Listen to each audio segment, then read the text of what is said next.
I do. With respect to all the reports are saying he's not going to show up, I feel like he's going to. And I'm just looking at the clues. I'm just looking around. You know, it's a real thick coincidence that he would leave Miami for Pittsburgh the week before the deadline. I mean, it's right now it's 7-11 where it's 80 degrees in Miami. It's 36 in Pittsburgh. All right. Also, he saved his legs for 10 weeks. He's fresh. He's preserved. Mission accomplished. He's going to get $6 million. And what's fun about this story, I think, for everyone at home who didn't play in the league, there's something very relatable going on here. I think right now Le'Veon has been in makeup mode for the last couple weeks. What I mean by that is you get in a fight with your wife, right? It goes terribly. Mike, you have a baby at home. I'm sure you have no idea what I mean. You get in a fight with your wife. You're sitting there, and as you're trying to chill, like to thaw out the chill, you'll throw out little compliments. You'll just say, wow, is that a new jacket? It looks good. She'll be like, nope, not at all. You say, wow, is this a delicious new recipe? Not at all. You're trying to warm the thaw. Le'Veon's been doing that. Show the tweets. Le'Veon, who has commented very little on the Steelers games this year, all of a sudden, middle of the game, Choo-choo's so special, man. Don't you think so, honey? He chases it right away. James, go crazy then. Fist, fist, fist, fist. There's something going on where he is endearing himself and preparing for a re-entry. He's in Pittsburgh, $6 million. He's warming the thaw. He is ready. I think he's going to show up today. Any tweets about the blocking of the offensive line? I'm still waiting for that one. That one hasn't come in yet. That one, we're still waiting on that. That's the honey, have you lost weight? Triggs, I would feel very differently about this if I'm Le'Veon, if this team is 2-7.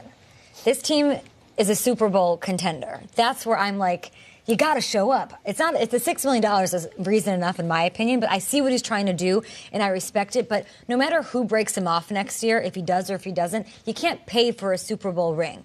And your legacy and what that would mean, and you see what they're doing they can get there. They can win a Super Bowl with this team. So that's where it's different to me. If they were not contending, then I'd understand him sitting out the rest of the time. But you better show up. Your team is like primed to win the thing in the AFC. The Patriots don't look like the Patriots right now. That's why I think you should come back. Furthermore, next season, Triggs, I'm looking at this from the perspective of the teams wanting to give him money, and I love everything you're saying, and he's a special, special player, but there's a lot of reasons that you wouldn't want to give him that money. Look at the Atlanta backfield without Devonta Freeman right now. Tevin Coleman and Ito Smith are doing just fine. So if you're going to pay a player like that, and I think you should and can, Todd Gurley's a perfect example of a guy who deserves the money at the running back spot. Le'Veon Bell's on that level. Then you have to really trust that player. If I'm a front office or a team, can you trust that if you break him off, he's going to give you that 100%? I don't you have to have so much faith in that sort of a deal. And with Le'Veon Bell sort of doing this, it can't be sitting well in the mouths of owners and GMs across the league. No, and Kay, it's a good point. Like, what did he do good faith-wise for his free agent status taking out this year? Yeah, his legs are rested, but did he handle this the right way? Was he, is this something you want to deal? You want to do business with this person? That could be the question for a lot of these teams. And maybe, Nate, his talent is so good, you would. Here's the other take of it. And a lot of different agents have spoken to me about, and to Mike's point, a lot of these guys are cutting down the agent to Bell, saying this could have been handled differently, and that's fine. Got it.